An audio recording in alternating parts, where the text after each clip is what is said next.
Welcome to the behind the scene of our fruit tea or dried fruit business. Yeah, so I'm already, it's been like 36 hours that this dehydrator is on. And we're gonna remove the lemons from this. Yes. 36 kasi hindi pa sila dry kahapon nung chinek namin. Ayan. Ayan. So, yes, transfer ko na yung mga ibang naka-container dati sa, clear out natin yung mga airtight containers natin. Ayan. So, yung iba, nilagay natin sa vacuum pouch. Ito yung mga pinya natin. Ayan. Nilalagay natin siya sa vacuum pouch. Ayan. Ayan. Ito yung mga na-recondition na. Okay na siya. So, kapag kailangan mo lang later on, pwede na siya. Ito yung vacuum pouch natin, guys. Sisil natin para mas secured yung ating mga dried fruits. Kasi kung hindi rin natin gagawin, masasayang. Okay, so, let's check the other one.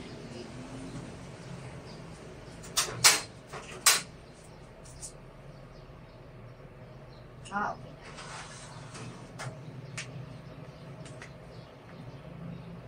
Okay na sila, guys. Maganda yung pagka... Oh no, it's not yet! Ano ba yan? Okay na sila. Sorry. Maybe this will take until lunchtime. Oh my God. So, see? According to the dehydrating manual, mga 24 hours. Iba talaga, guys. Depende kapag yung... Oh, mainit. Yung sa pag-dehydrate natin ng mga dried fruits, kailangan hawakan mo sila kasi may mga face hardening. Ibig sabihin, feeling mo dried pero hindi pa. Diba mga impostor? Feeling lang. I think sa kabila. Balik natin. I-pon na natin. Guys, yung mga white paper na to, it's mga parchment paper. Itong mga white paper is white parchment paper para hindi sila magdikit-dikit. Mas madali silang tanggalin. Yun yung mga to. Hindi lang perfect yung pagka-cut namin.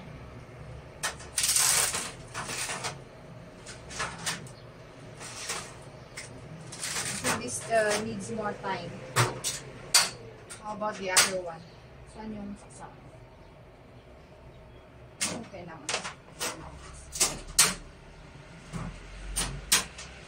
Ito. Medyo, wow, nag-darken na.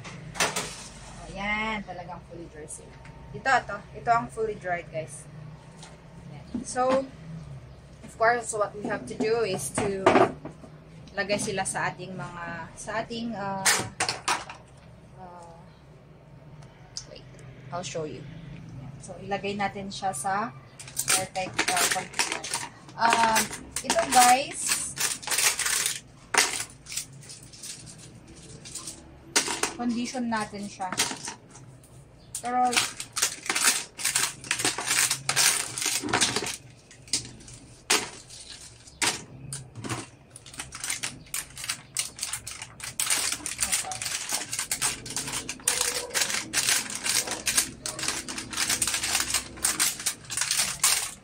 parchment paper, guys, hindi yung wax paper. Iba yun. Ito yung, pwede yung baking paper na non-grease, ganon. Or, gumamit kayo ng mga dehydrating sheets. Ito yung mga dehydrating sheets. Yan. Actually, reusable siya. Very good. Nagkulang ako eh. Medyo, hindi pa kompleto yung dehydrating sheets ko sa aking mga dehydrator. So,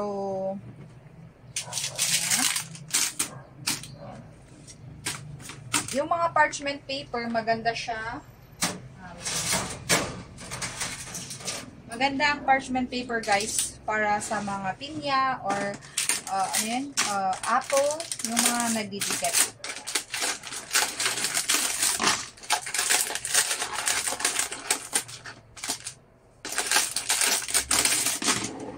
Medyo,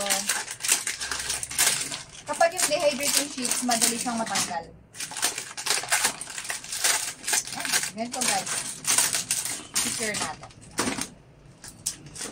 Dinouble down namin, kaya kasi medyo makakuha yung space ng dehydrator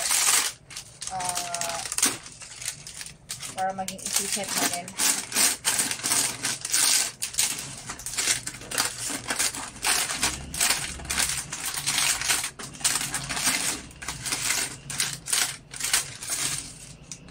Yan. Kapag dehydrator sheets, mas madaling matanggal. So, nagkulang lang kasi kami, kaya gumamit kami ng mga parchment. Yung isang dehydrator, yung tanggalin natin mamayang lunch. After lunch siguro. In time, hindi mo na siya pwedeng gamitin ulit kasi nga, nasisira na siya. Yun lang ito, medyo costly. Pero, if you're drying the dragon fruit, strawberries, kiwi, apple, watermelon, this is very advisable. Lalo na kapag pag-storage na siya, mas magandang ilagay pa rin dito. Sa aking experience ha, kasi kapag tinanggal mo na siya, madali silang magkumpol kahit na matagal siyang na-dry. Ganun. Lalo na kapag i-store mo siya sa vacuum pouch, mas madali siyang tanggalin.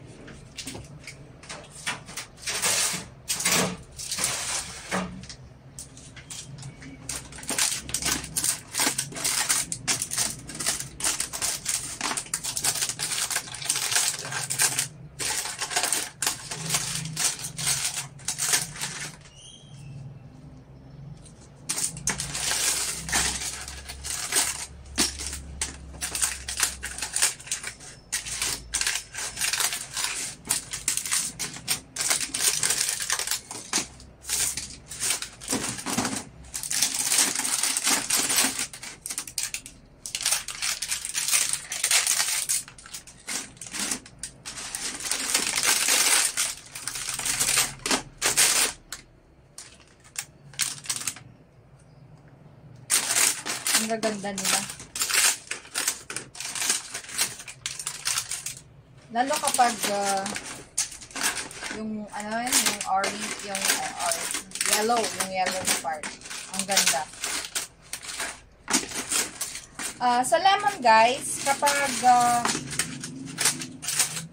di ba may mga lemon na halimbawa yung mga nabibili nyo tapos nangitim na siya, okay pa rin yun.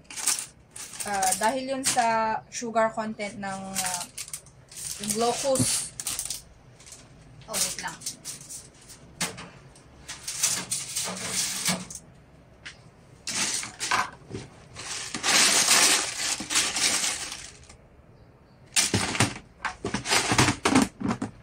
Ayan, so sa una, ang ganda-ganda nila. So, in time, over time, yung mga lemon, nagda-darken siya. Yan. So, nung una nung hindi pa ako aware, akala ko hindi na siya pwede. Pero, it's a normal process na nag-o-gan through sila ng ganon. Kasi nga, glucose content ng mga glucose content ng mga fruits natin. And, syempre, pag glucose sugar yon pag na-breakdown, di ba? And then, yun yung reason kung bakit siya nagda-darken. And actually, kapag medyo matagal na rin yung lemon, I think yun na yung mga, hindi mo masyadong matikman na yung mga pait niya. Kasi nag-overpower na rin yung glucose breakdown niya. So, huwag nyo itatapon, basta naka-vacuum pouch siya, na-sealed siya, medyo maitim siya. Okay pa rin yun, kasi hindi sila exposed. It's a natural process na in-undergo nila. Kaya ganun yung kanilang itsura. Yung mga freshly dried, maganda sila tignan. Actually, kung gusto natin talaga yung aesthetic or magandang tignan, merong pong preservative para ma-preserve yung ganong looks niya. Since hindi pa naman tayo gumagamit ng preservative, makikita mo talaga in time, magda-darken siya. Yan. So, ang kalaban lang naman natin sa drying is yung molds. Lalo na kapag mali yung pag-dry natin. Yun yung sinasabi ko kanina, dried sa labas, tapos nung pinisil ko, meron pa sa loob. Yun yung sinasabi nilang case hardening. Peke, sa loob, hindi. Sa labas lang. Ganon. Yung mga nagpapanggap. Ayan. So, tignan nyo yun. Kailangan yung i-press talaga. Para safe at secured yung mga dry yung mga fruits or vegetable. At hindi masayang yung mga drinay nyo, di ba? Magagamit nyo pa siya after a long time. Molds. Kaya, mahalaga talagang gumamit ng vacuum pouch. At saka, sealer para tanggalin niya yung air. Or, at least man lang, masealed siya to lessen yung talagang pag-expose niya. Ito yung mga nagpapatagal sa ating mga dehydrated food. Yan. So, guys, ayun. Yun po yung aming kailangan ko nang tanggalin yung iba sa ating dehydrator at salamat. Thank you for joining me. And this is one of our activities. Ayan. Actually, iba-iba. Pero anyway, mga sneak peek lang. Ayan, guys. So, thank you again and till next time. Bye!